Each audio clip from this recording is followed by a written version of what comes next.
AP ప్రభుత్వం ration కార్డులు, ration పంపిణీలో నూతన సంస్కరణలు ప్రవేశపెడుతోంది. కూటమి ప్రభుత్వం అధికారంలోకి వచ్చాక పాత రేషన్ కార్డుల స్థానంలో కొత్త స్మార్ట్ కార్డ్స్ను పంపిణీ చేస్తోంది. క్యూఆర్ కోడ్తో కూడిన ఈ రేషన్ కార్డులను ఉచితంగా గత కొద్ది నెలల నుంచి పంపిణీ చేస్తోంది కదా. అయితే కొంతమంది ఈ కార్డులను ఇంకా తీసుకోలేదు. ఆగస్టు నుంచి కార్డులను ఏపీ ప్రభుత్వం ఇస్తుండగా ఇప్పటికీ చాలా మంది తీసుకోలేదట. కేవలం వృద్ధులు, వికలాంగులకు మాత్రమే రేషన్ డీలర్లు, గ్రామ సచివాలయ ఉద్యోగులు ఇంటికెళ్లిస్తున్నారు.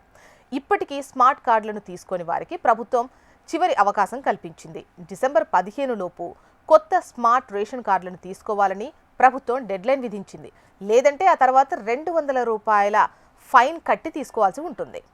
ఆ తర్వాత ప్రజలు ఎవరు కార్డులను రద్దు చేస్తారన్న ఆందోళన అవసరం లేదు.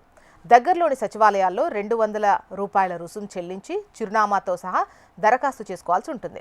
తర్వాత సదరు చిరునామాకు కమిషనరేట్ నుంచి నేరుగా లబ్ధిదారులకు స్మార్ట్ కార్డు పంపుతారు.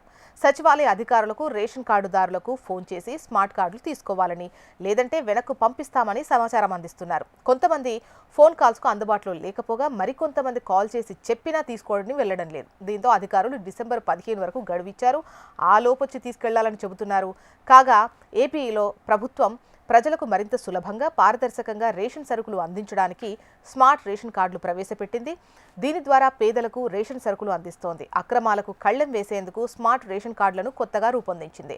వాటిని లబ్ధిదారులకు ఆగస్టు నుంచే పంపిణీకి శ్రీకారం చుట్టింది. అందులో భాగంగా ఆయా గ్రామాలు, వార్డు సచివాలయాలకు పంపింది. అక్కడి అధికారులు వీటిని లబ్ధిదారులకు అందజేస్తున్నారు.